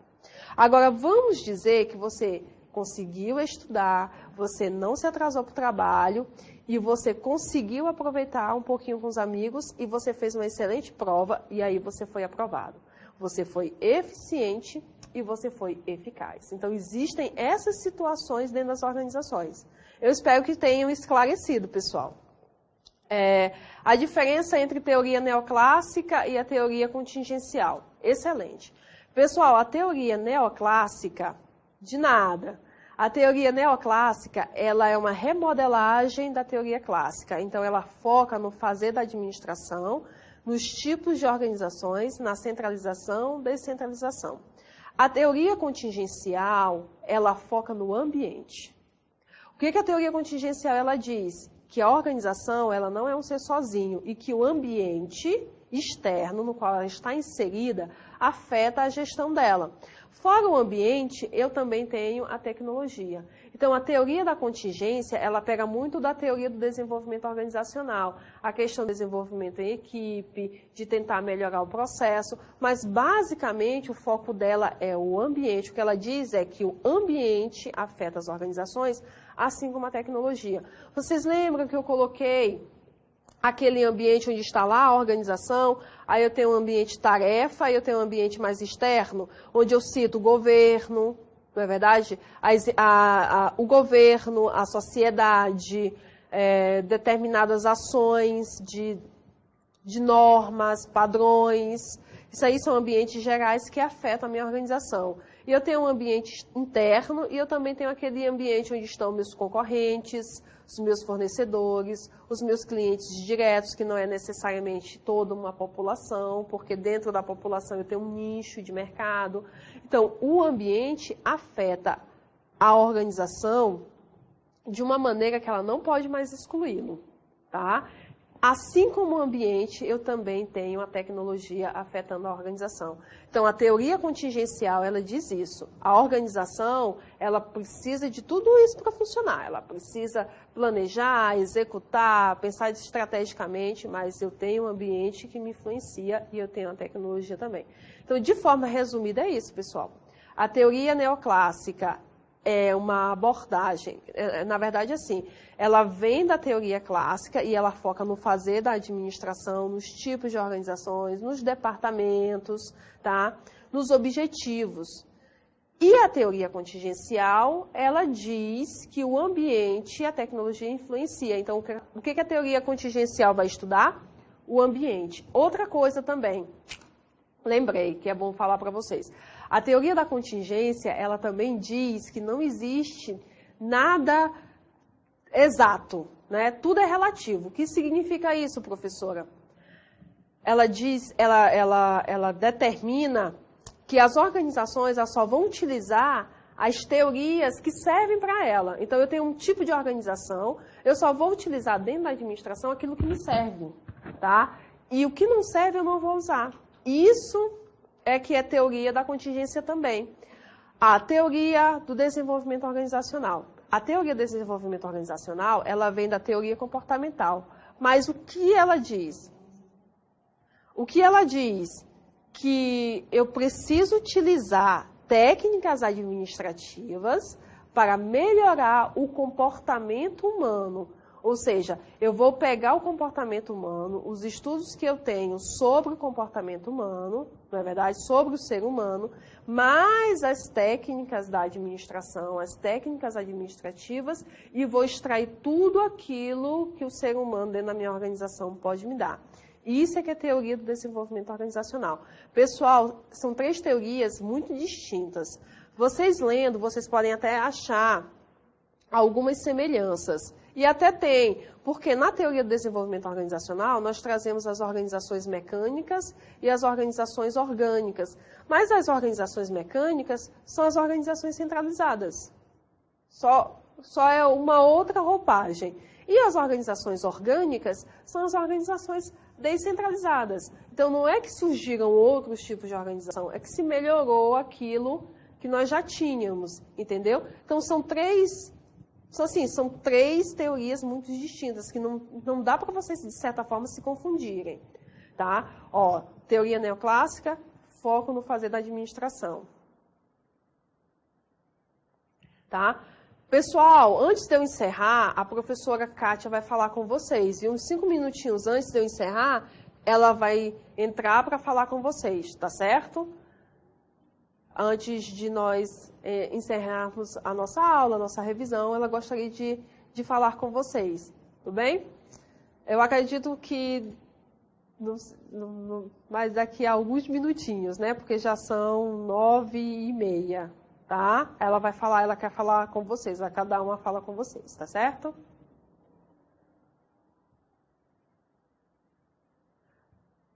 Também, o comportamento organizacional também está ligado à teoria da contingência, mas o comportamento organizacional, ele está mais ligado à teoria do desenvolvimento organizacional, tá certo?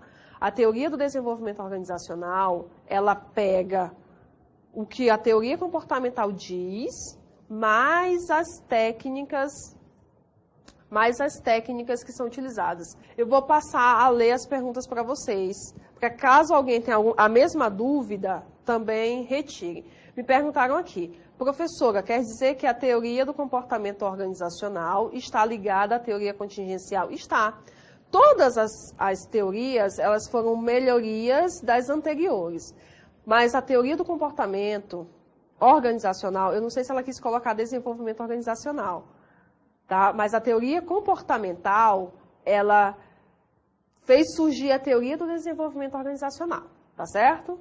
Então, vamos lá que caiu na minha prova. Qual teoria é oriunda da teoria comportamental, mais as técnicas? É a teoria do desenvolvimento organizacional. Até porque a teoria contingencial, ela aborda, sim, a questão do comportamento humano, da melhoria do profissional, mas ela está voltada para o ambiente. Lembrando, pessoal, nunca esqueçam isso. A teoria da contingência, ela ressalta a importância do ambiente interno e externo e da tecnologia para as organizações. Entendeu? Para isso, é claro que ela vai trabalhar com o pessoal os colaboradores, né? O pessoal que está aí dentro das organizações. Mas a teoria da contingência... E outra coisa, lembrando, a teoria da contingência, ela não diz assim, isso aqui é certo, isso aqui é errado. Não. Ela diz que a organização vai utilizar de tudo que a administração... Vamos dizer, de tudo que nós estudamos, a teoria da contingência, ela diz assim, Dália, na tua empresa, só usa aquilo que serve para ti. Porque tem coisas que não se adequam à tua organização. Isso também é uma característica da teoria da contingência.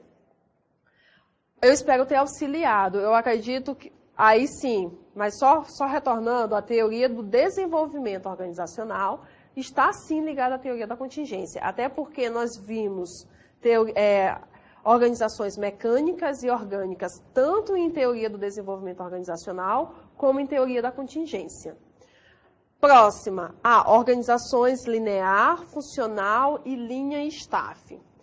A organização linear, pessoal, é aquela organização tradicional, é aquela organização, vocês viram, eu trouxe muitas vezes piramidal, onde eu tenho uma única unidade de comando, geralmente ela é centralizada, tá? Dificilmente você tem uma organização linear descentralizada, ela é centralizada, ela tem uma única unidade de comando. Toda vez que você vê centralizada, ela não tem uma comunicação tão boa, não tem feedback, não tem retorno, tá certo? Os processos são mais rígidos. Já a funcional é uma organização descentralizada, que tem o foco na função profissional dos colaboradores. Então, eu organizo a minha organização, ficou bem redundante, mas organizo a minha organização mesmo. Eu monto a minha equipe segundo as funções dos meus colaboradores e aquilo que eu desejo.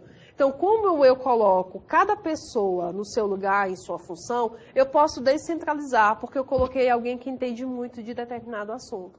Então, eu coloquei um gestor de marketing no marketing e eu sei que ele entende do assunto, então eu não preciso ficar em cima dele. Eu coloquei um gestor de finanças que eu sei que entende de finanças, então eu não preciso ficar em cima deles. Então, quando eu começo a focar na função dos meus colaboradores e no fato deles terem efetivamente conhecimento sobre cada função, eu não preciso ficar em cima. Preciso controlar? Não preciso. Por isso eu posso ter uma organização descentralizada. E é funcional porque tem foco nas funções, nas características das funções de cada colaborador. E a linha staff, geralmente, toda vez que a gente vê 3 coisas, a última, geralmente, assim, várias coisas, vários tipos, a última, isso aqui é a união de tudo, né? Geralmente nós vemos isso, principalmente em teoria, mas sim, linha staff é a união das duas. Eu tenho tanto um processo centralizado, mas como é que pode ser a união das duas? É porque eu tenho tanto um foco em algumas normas e padrões, e eu tenho, sim, uma delegação, mas eu tenho também uma autoridade. Eu posso delegar várias funções, mas existem coisas que o supervisor não faz se eu não assinar, sabe? Existe âmbito geral que ele não faz se não tiver a minha autorização. Então, a linha staff seria a união das duas, tá certo? É como se pegasse tudo que a organização centralizada tem de bom e a organização descentralizada, no caso a linear e a funcional tem de bom, e unisse. E só vou... Antes de eu responder a próxima pergunta, eu só vou diferenciar linha e staff. Pode ser que caia, vai dizer que vai cair na prova de vocês, sei lá, não me lembro, que faz tempo que eu fiz a prova de vocês. Mas qual é a diferença entre linha e staff? Pessoal, linha é o pessoal que trabalha na produção em si, ou na prestação de serviço, vai depender do meu tipo de organização. Então, eu tenho uma instituição de ensino superior. Quem é a minha linha? É o pessoal que está na parte acadêmica, são os professores, tá?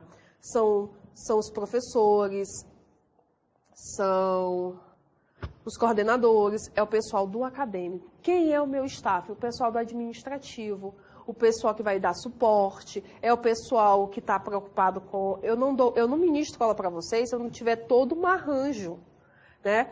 Se eu não tiver toda uma estrutura para ministrar essa aula, se eu não tiver toda uma equipe por trás que me possibilita estar aqui hoje e vocês recebendo essa aula.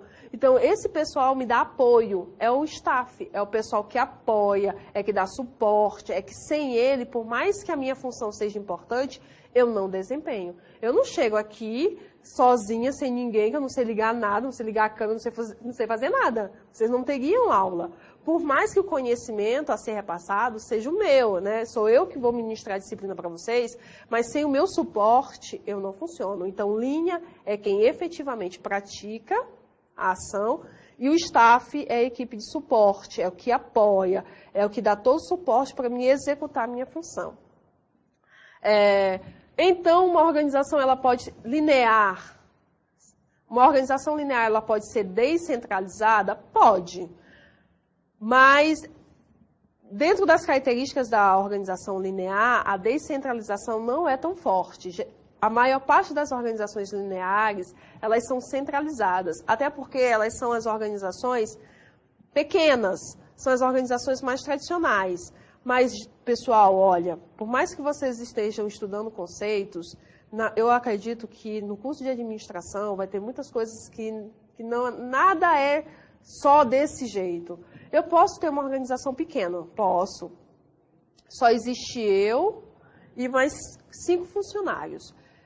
Quando eu estou presente na organização, eu centralizo tudo. A minha organização, por esse porte, pessoal, não tem como ser funcional. Só eu e mais 5 funcionários, ela é linear. Até porque o porte também determina. Eu não vou colocar um supervisor para cada funcionário meu. Então, ela já seria linear. Mas vamos dizer que eu precise sair, né? Que eu encontrei uma outra atividade e que eu não estou mais na organização como eu estava antes. Então, houve uma necessidade de eu delegar algumas atividades. Eu não preciso delegar todas, entendeu? Eu não preciso delegar todas as atividades, como se eu estivesse totalmente de fora.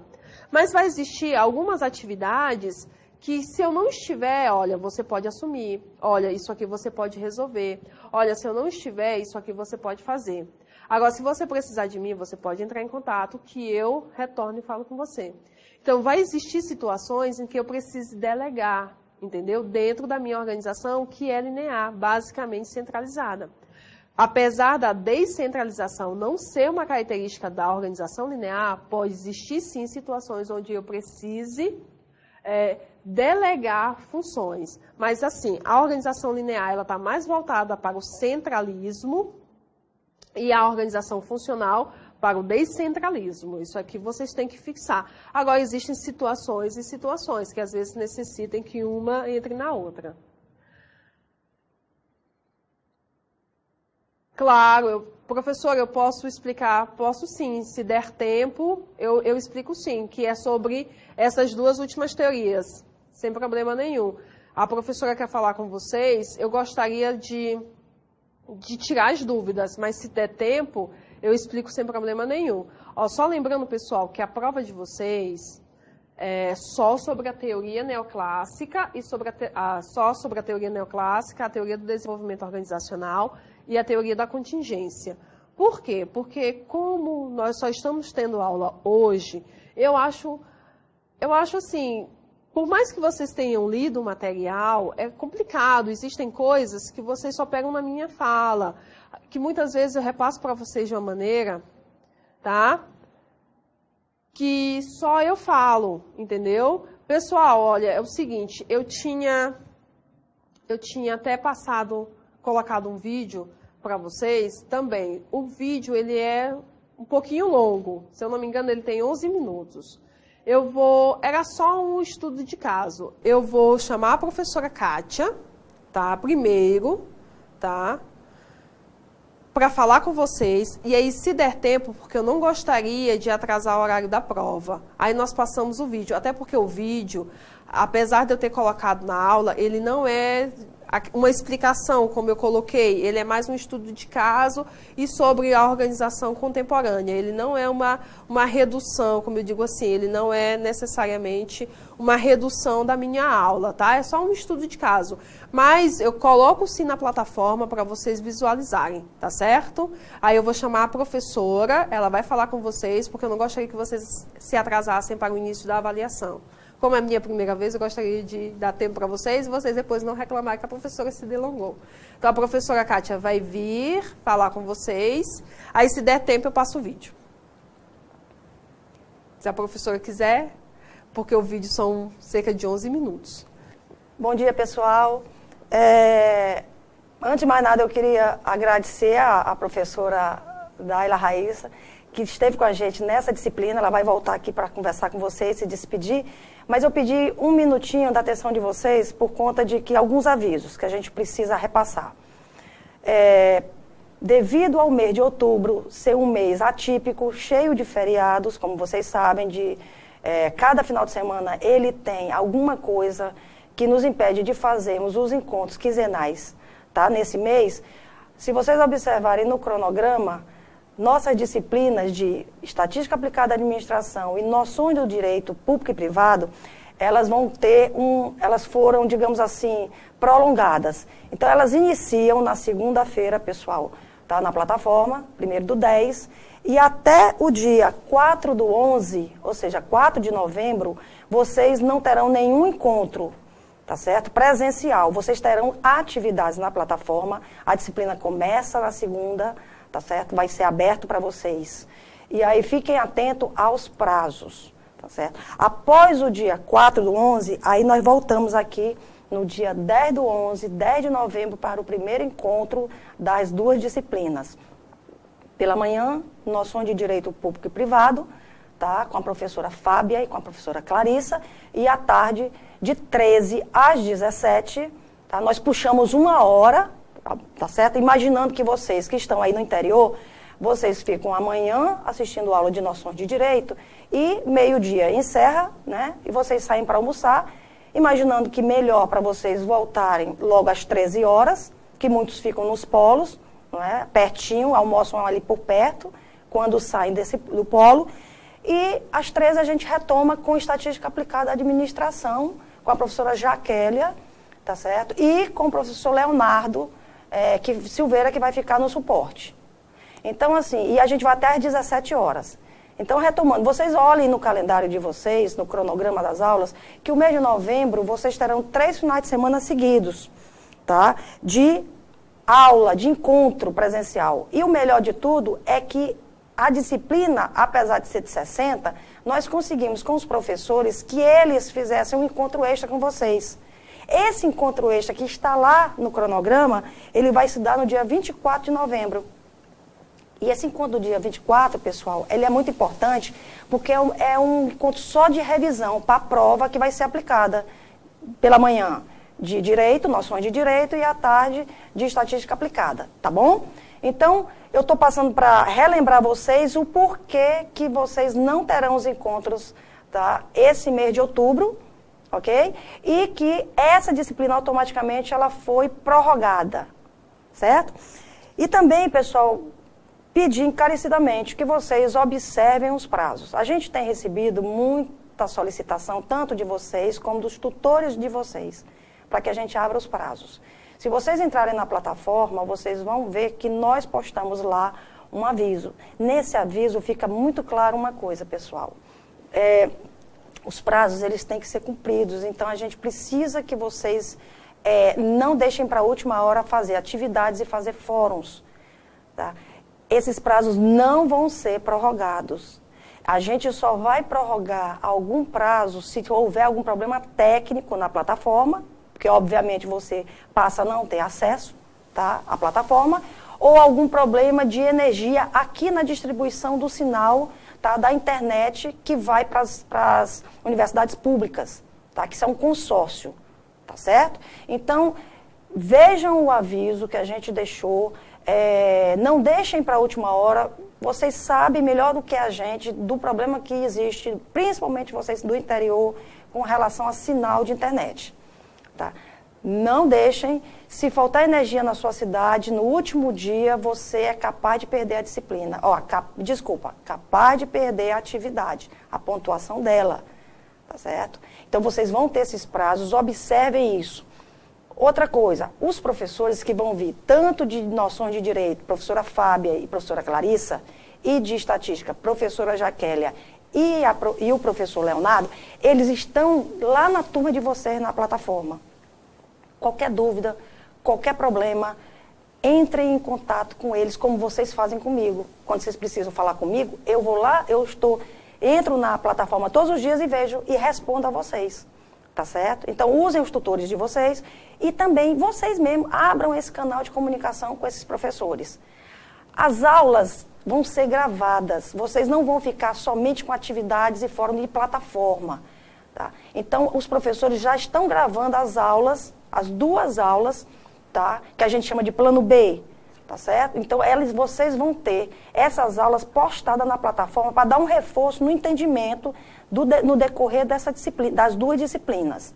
Tá? Então, não se preocupem, que além disso, vocês já vão até conhecer pelo vídeo quem são os professores de vocês. Tá certo? E, para encerrar, um aviso também. Nós temos uma procura muito grande em determinados polos para que as pessoas assistam às aulas, nos encontros presenciais, em outros polos, por uma série de coisas. Pessoal, vocês têm que nos comunicar na coordenação do curso, através do e-mail da secretaria do curso, se vocês precisam assistir aula em outro polo. Tá? Por quê? Porque a gente precisa autorizar. Nenhum diretor ou nenhum coordenador local ou o próprio tutor, ele pode, ele pode permitir que vocês assistam aula sem vocês estarem autorizados pelo curso. Tá certo? Porque a gente tem uma demanda muito grande e a gente sempre fala em Teresina porque a maior demanda é aqui na capital. Então, não tenho como trazer todo mundo para assistir aula em Teresina, que é do interior, se eu não tiver critérios para isso. E aí existem algumas coisas que realmente não justificam. Então, nós temos um modelo de autorização. Então, o aluno que chega, por exemplo, no polo de Teresina, vou dar esse exemplo, que é muito recorrente, que ele chega para assistir porque achava que podia assistir em qualquer polo sem avisar, não pode. Não pode. Aí fica uma situação extremamente complicada para o coordenador do polo, porque ele vai barrar. Tá? Porque a determinação que a gente tem passado a todos os coordenadores é que vocês entrem em contato para que a gente possa agilizar essa ida de vocês para outro polo, para assistir a aula. Apenas para a aula. Não pode transferir e nem pode ainda trancar o curso, como vocês sabem. Tá certo? Então, eu só peço a vocês que tomem cuidado com isso, com esse deslocamento, para nos avisar. Ok? No mais, desejar a vocês assim, um bom início das 2 disciplinas. A gente está se despedindo hoje com a prova da disciplina de Teorias 2, tá, da administração. E dizer a vocês o seguinte, aproveitem as 2 disciplinas que estão aí, são 2 meses, Direito e Estatística. Estatística é uma disciplina que é cálculo, mas ela é muito bem dada, muito bem trabalhada pela professora Jaquélia. Vocês vão ter vídeos que ela gravou, inclusive, com exercícios para que vocês tenham essa conexão do fazer a coisa, tá certo? E dizer o seguinte, eles são extremamente acessíveis, os professores, todos eles. E façam uso disso, tirem as dúvidas de vocês, tá certo? Não percam os prazos porque não entenderam, porque não sabem fazer as atividades, tá bom? No mais, boa sorte, boa prova hoje para vocês, tá? De teorias da administração. A gente encerra essa disciplina com a prova pela manhã, ok? Não tem nada à tarde, vocês já sabem disso. E a gente retoma, então, como eu estava dizendo a vocês, no encontro presencial, no dia 10/11, aqui nesse estúdio, pela manhã, aula de 8 às 12 de noções de direito público e privado, e à tarde, de 13 às 17, estatística aplicada à administração, tá bom? Então, tudo de bom e um bom final de semana para todo mundo. Obrigada, pessoal. Um abraço. Oi, pessoal. Então, na verdade, eu vim só me despedir, agradecer tanto ao pessoal da UESP, da UAP, e vocês, né, porque nós já estamos finalizando, vocês vão fazer prova, eu não tinha me despedido antes da fala da professora Kátia. Então, assim, muitíssimo obrigado pela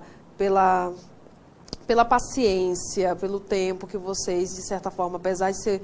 Claro, vocês estão fazendo um curso, vocês são obrigados, mas eu fiquei extremamente feliz quando abriram lá os vídeos e estavam as salas lotadas. Isso, para mim, é extremamente gratificante. Se, porventura, ficou alguma dúvida, eu também faço minhas as palavras da professora. Eu estou à disposição para retirar qualquer dúvida de vocês. Hoje eu tive que me apressar um pouquinho por questão da prova, então eu estava com medo do conteúdo não dar tempo, eu finalizar até a prova de vocês ou eu adentrar o tempo de vocês e prejudicá-los. Mas estou à disposição, foi um prazer gratificante estar com vocês, essas aulas. Eu espero ter contribuído para a formação de vocês, eu espero que vocês tenham assimilado, que vocês façam uma boa prova, tá? A prova não está difícil. Deixa eu ver. Obrigada, eu deixei meu óculos, eu também sei. Mas muito obrigada mesmo. Olha, eu faço com prazer.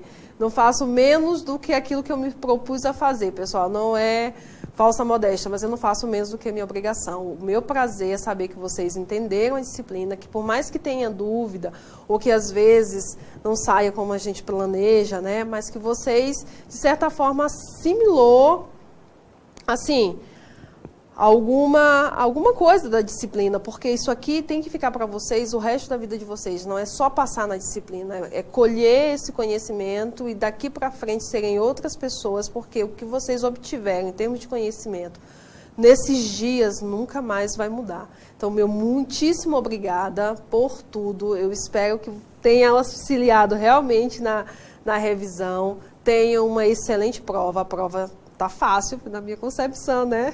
Na minha concepção está fácil. Não, está boa, pessoal. A prova está boa. Só aquelas 3 teorias, vocês irão se sair bem. E não se preocupem que as próximas teorias é só para quem não estudou, tá? Desculpem aí, mas é só para quem não estudou, porque vai pagar a prova final. Mas agora quem estudou, ó, vai gabaritar, vai tirar a pontuação e vai se sair extremamente bem. Então, mais meu muito obrigada. E qualquer coisa estou à disposição. Boa prova, um bom dia para vocês, uma boa tarde e tchau, pessoal. Até a próxima vez.